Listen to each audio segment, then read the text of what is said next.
the baby, my only baby. My last. I thought he just wasn't answering the phone, but I ended up figuring out He always wanted to play, dance, and he was just full of love, and he showed it. On August 22, 2023, a Philadelphia Housing Authority sanitation worker was on duty, tasked with picking up trash containers, including one from the 5500 block of Cherry Street.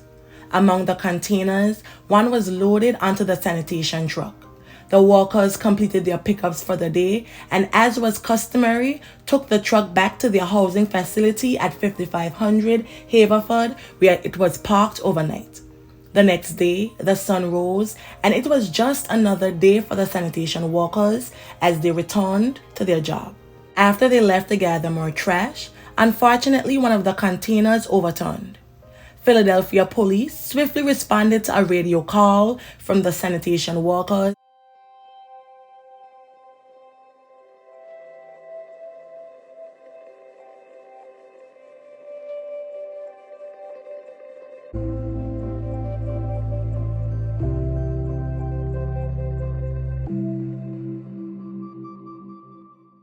Who had made a gruesome discovery. Medics arrived on the scene and pronounced 12-year-old Hezekiah Bernard deceased at 10:26 a.m. His head was wrapped in plastic and his body was wrapped in a comforter. The boy was taken to the medical examiner's office for further investigation. With the victim's identity initially unknown, detectives immediately began their efforts to piece together the puzzle. Investigators initially thought he was an adult, and an autopsy was conducted. Flyers bearing a description of the victim were distributed throughout the housing unit and West Philadelphia in the hopes of an identification. It wasn't until nearly a week after the discovery that Hezekiah was positively identified by his family members, who contacted the medical examiner's office. The investigation continued, and Ernest Ransom, a staff inspector at the Philadelphia Police Department's Hammy unit, confirmed the victim's identity during a press conference. Hezekiah's autopsy indicated that he may have been deceased for about 24 to 36 hours before he was found. The 12-year-old had been wounded in the head, according to the report. Strangely, Hezekiah had not been reported missing in the weeks leading up to the discovery of his body. The motive behind the brutal incident and the identity of the perpetrator remained unclear. Sources told news stations that Bernard was not in the Department of Human Services care at the time of his passing, but had been previously. On August 24th, an autopsy was conducted by personnel from the medical examiner's office, and it was discovered that the decedent suffered from a gunshot wound to the right side of the head. The decedent at the time was wearing a white shirt, black shorts, white socks, and black and white sneakers. Several attempts were made to identify the decedent by the Philadelphia Department of Records and Identification Unit, along with the medical examiner's office. That yielded negative results. On August the 29th, homicide detectives distributed flyers in the area where the decedent was found. Those flyers depicted what the decedent was wearing at the time. Right now, we don't know where he was shot at. All we know is where we discovered the body. Hezekiah was much more than a victim. He was a young boy full of life, energy, and love. Family members and friends fondly recall his infectious smile and his prowess on the dance floor. A talented dancer, athlete, and a source of constant laughter, the 12-year-old's positive impact on those around him was undeniable. Bernard's family, particularly his parents and 14 siblings, were left grappling with the loss of a young life. His father, Robert, encouraged those responsible to come forward. In the wake of Hezekiah's passing, the community came together to honor his memory with a heartfelt vigil. The gathering took place at Level Up, an organization dedicated to providing services, mentorship, and a safe space for young people in Philadelphia. Additionally, Hezekiah had been an active and beloved member of this community. Pastor Aaron Campbell, the founding director, stood before the crowd and spoke of the 12-year-old's positive impact on those who knew him. Campbell, as well as family members, shared fond memories of Bernard's politeness and, again, his love for dancing. Campbell described him as a teachable young man, eager to be mentored and even preparing to join their new job training program.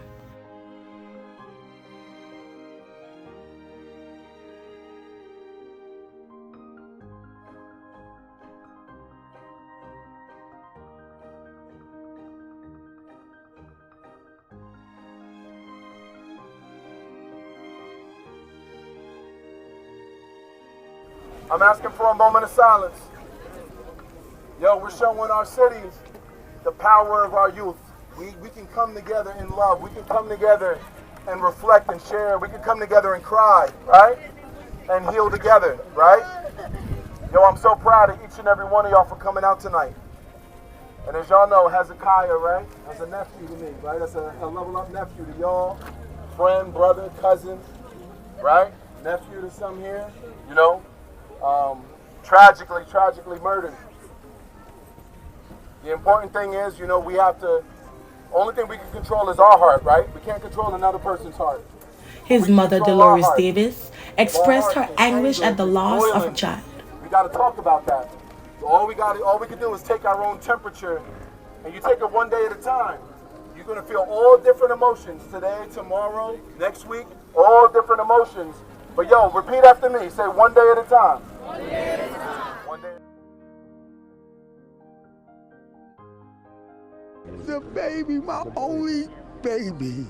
My last baby, I will miss him. I miss my son. I won't see him again. He was a dancer, athlete, always witty, funny. He always wanted to play, dance, and he was just full of love. And he showed it. The crowd held red, white, and silver balloons, symbols of hope and remembrance. Together, they counted down and released the balloons into the air, a visual representation of their love and support for Hezekiah's memory. He destroyed. And he ain't even grow up. He didn't deserve what he got.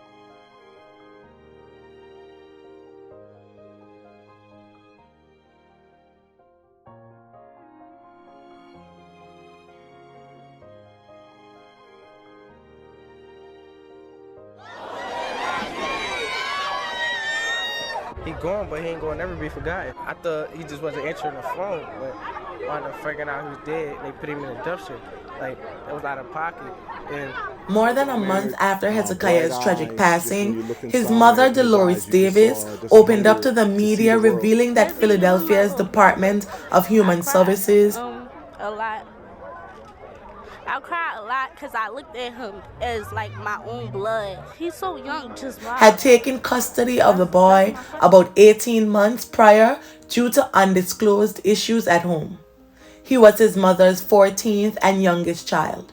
She disclosed that Hezekiah had been attending Universal Daroff Charter School and Middle Years Alternative School.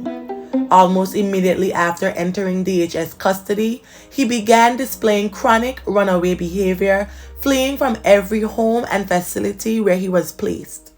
In February, DHS staff reported Hezekiah as missing to the Philadelphia police, according to an anonymous law enforcement source, and he was subsequently located the following month.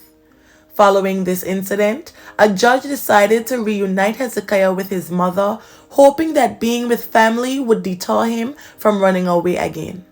However, his mother emphasized that she was not provided with the necessary support to manage his increasingly problematic behavior. She recounted her pleas to DHS, explaining that she lacked the resources to keep him away from negative influences and potential harm. As time passed, Hezekiah ceased attending school and started associating with older peers who pressured him into engaging in questionable activities, according to Davis. Law enforcement believed he had become involved in narcotics dealing with other teenagers in West Philadelphia. Some nights he didn't return home, and the school district eventually classified him as a 6th grade dropout. Davis grew increasingly concerned for his safety, repeatedly imploring DHS for assistance that she claims never materialized. In May, Hezekiah ran away once more. His mother believed that he would be placed back under DHS care once he was found, but she recounted her frustration with trying to communicate his whereabouts to DHS. She claimed to have sent texts, emails, and made numerous phone calls to staff, receiving minimal responses. The mother tearfully described her desperate pleas and her sense of helplessness. She and her family would locate Hezekiah, inform DHS of his whereabouts, but according to her, they often felt ignored. DHS purportedly cited their inability to restrain him as the reason for not intervening. Over the following 4 months, Hezekiah's living situation was in constant limbo. He moved between friends' home, an abandoned row house, DHS facility beds, and a neighborhood organization. His mother claimed that she had repeatedly asked DHS to place her son in a secure facility where he couldn't run away and would be compelled to attend school. However, they allegedly informed her that their options were limited and suggested that she needed to find a way to parent him. Throughout his tumultuous period, Hezekiah's presence at the community organization Level Up on Chestnut Street was hardly a secret. He would frequently be found there by friends looking for him, including his best friend, Loviel Jolly. Following Hezekiah's passing, Dolores came across one of the flyers the day after they were handed out and quickly feared the worst. She hadn't heard from her son in a bit and knew he had hung out in that area. That's when she reached out to the medical examiner's office, and using dental records, they confirmed that unfortunately, the body was Hezekiah's.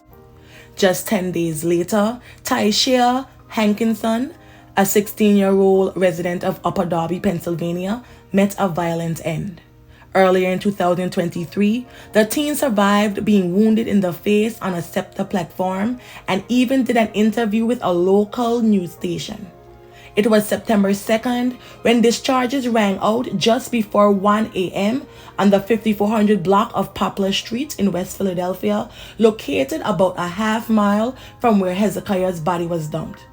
Hankinson was rushed to Penn Presbyterian Medical Center and pronounced deceased at 1:28 a.m. He had been wounded in his neck, face, left leg, and torso. In August 2023, Tysheer had gained notoriety when he became a person of interest in the fatality investigation of Hezekiah Bernard. In August 2023, Tysheer had gained notoriety when he became a person of interest in the fatality investigation of Hezekiah Bernard.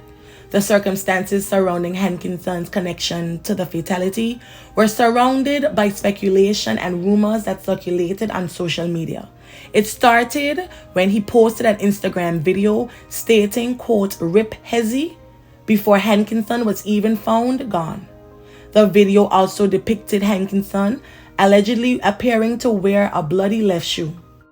In the video, Hankinson panned his phone camera around what appeared to be an abandoned property. He flashed stacks of money and held up a black firearm. He then said, "Long live my dog Hezi." Various Instagram accounts posted additional unverified information about the teen's whereabouts and conversations in the days prior. Dozens called for vigilante justice, and hundreds of commenters left threats and taunts on Hankinson's page. At the time of his passing, it did not appear that police had an arrest warrant for Tysheer, but sources confirmed that detectives were trying to find him in the time leading to his own fatality. At the time of this video, it appears that the police are still actively investigating the circumstances surrounding Tysheer's passing.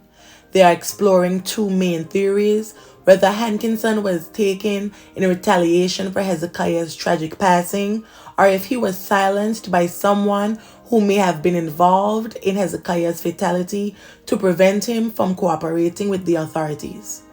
Detectives have uncovered information suggesting that both Hankinson and Hezekiah had been squatting in an abandoned house and engaging in narcotic-related activities in West Philadelphia. It was also mentioned that there had been recent disputes over missing money, which the source suggested could have played a role in Hezekiah's fatality. The source also indicated that investigators possessed more evidence linking Hankinson to the crime beyond just a social media video that surfaced. Furthermore, they have identified a second person of interest, another juvenile, who may have been present during the time of Hezekiah's fatality. However, it's important to note that no arrests have been made in connection with these developments. The source also highlighted that Hankinson's mother had expressed concerns for her son's safety, particularly after he had been wounded in the face in West Philadelphia earlier in the year. There were nights when Hankinson didn't return home, and he was reportedly involved in narcotic-related activities. Attempts to reach Hankinson's mother for comment were unsuccessful, as no one answered the door at her Upper Darby residence, and a letter requesting her input received no response. Tips regarding both cases can be submitted by calling 215-686-8477 or texting PPD tip, which is 773-847. Additionally, you can submit them online at www.phillypolice.com/forms/submit-a-tip. All tips are kept confidential. May the family and friends of Hezekiah Bernard and Tysheer Hankinson find solace in the happy memories, and may their souls rest in perpetual peace. Thank you.